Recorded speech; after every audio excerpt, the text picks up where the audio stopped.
Welcome to the Nilon Report. My name is John Nilon, and I am the Alumni Representative on the California State University Board of Trustees. And this report is intended for you, the audience, our CSU alumni, as well as friends of the CSU system, to provide information about the important actions being considered by the Board of Trustees, specifically by the Board of Trustees on January 31st and February 1st of 2017.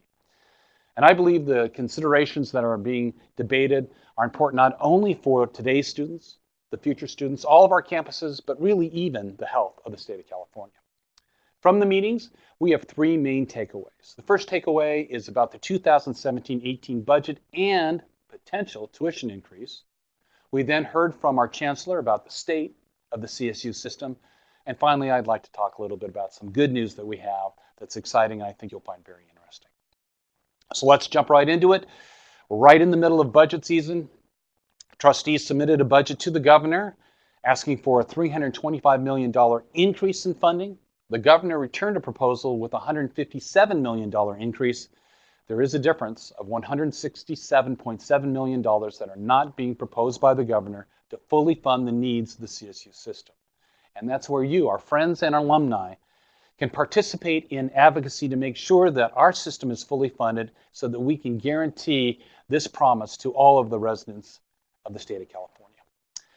Now, the governor, his budget would only fund certain elements, and that would include mandatory cost increases and current contract cost increases. But it would not fund key issues, namely the Graduation Initiative 2025, critical facility maintenance, enrollment increases, and employee investment. So now let's talk a little bit about a potential tuition increase. First of all, when we talked about it January 31 and February 1st, it was only a discussion item, and we heard robust discussion from not only the students, but from other administrators to talk about the importance and the pitfalls of having a tuition increase. Now on March 21st and 22nd, when the Board of Trustees meet again, they will take action on this item. Now, the Board of Trustees feels that a tuition increase is truly the last resort. If we don't receive full funding from the state of California, we must consider a tuition increase.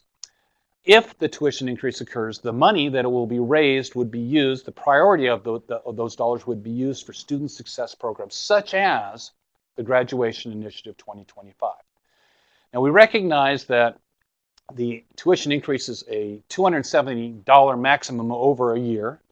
However, it's also interesting to note that 60% of the CSU students have full financial aid, which covers tuition and would cover that $270 tuition increase.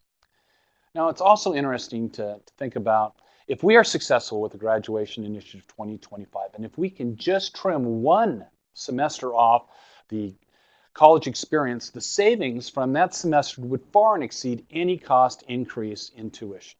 And that would save money for the students. It would open slots for new students, and it would allow those graduates to more fully and quickly participate in the economic world where they will see the benefits not only to themselves, their family, but their families' families. So this is a very interesting discussion point.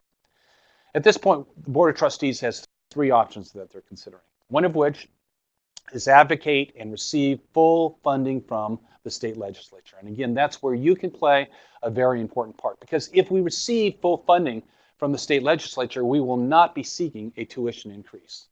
However, if the state of California does not fully fund the CSU system, we must consider a tuition increase.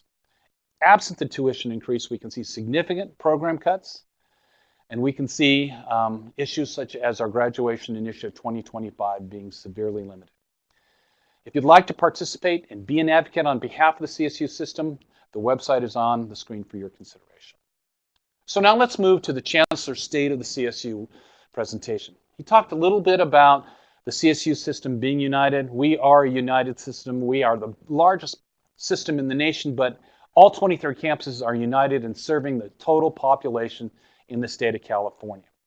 While the national picture and landscape seems to be a little bit in discord, we know and we have a full commitment by the state of California to make sure that we serve all the individuals in the state of California. The chancellor gave an example of Sergio Garcia, who is undocumented, but through our system was able to graduate from Chico State, get his Juris Doctorate, and eventually become and pass the California Bar Association. He's a member of the bar. It's an exciting story of an individual and how the CSU system helped that individual to success. And I think the next element of that is to talk about a report that was done recently, and that is about social mobility. And what that does is it highlights students who walk into the campus as freshmen and their income level and see what the impact of a graduation, a degree from the California state system has to them in their income levels in the future. While we can proudly say that the CSU system is a leader in the nation, Los Angeles Maritime Academy and California State University Bakersfield are leaders that indicate those individuals who walk into the campus at low income levels find high-paying, high-income jobs in the future. And that's exciting, and that's exactly what the CSU system is all about. And that's why we're there, and that's why we provide such great services. And he also talked a little bit about, again, the Graduation Initiative 2025. Again, if we can be more streamlined, if we can be more effective, if we can offer more courses, if we can have more faculty, if we can have more advisors, we can streamline our system and make sure all of the students have a chance to graduate the fastest time possible. Again, this is a wonderful presentation. I would suggest that you get a chance to read it, and the website is on your screen for consideration.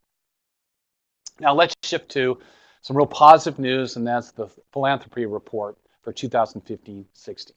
It indicates that there's a total of $489 million in gifts and commitments during this period of time, which is a new record for our CSU system. We had $53 million in private scholarships and 242,000 individual donors. And alumni, I want to thank you specifically because we've had an increase of 5,500 alumni donors. Well done. We look forward to your continued commitment to making sure this is the best system in the nation. I'd like to thank you. And again, the website for this information is on the screen for your consideration. Now I would like to talk a little bit about an award that was presented. We have Trustee Emeritus Wong created the Family Excellence Awards. And each year, 4 faculty and 1 staff member receive these awards for their outstanding contributions to students and the system. They each received $20,000, and I'm proud to say that 3 of the 5 were alumni from our system. Now, we know that our system has wonderful employees, and many, many more of them have incredible stories to tell about how successful they are, but these are the 5 that were recognized by the Wong Excellence Program. Again, that website is on the screen, and I would encourage you to look at that because there are many great stories, many heartfelt stories, and many stories about individuals, how they are committed to each and every student in the system. And that's exactly what the CSU system is all about. And in closing, I'd like you to also spend a moment and watch the Alumni Council report that happened on February 1st. An alum, Netta Nobari, was highlighted. She came forward and talked a little bit about her experience at San Francisco State and the fact that she was very successful and actually made a donation of $5 million to that campus. What an exciting story, what a tearful story, and what an ability to share not only a dollar, but a way to bring social awareness to our campus, to our system, and hopefully to the nation. And again, that website is on the screen for you.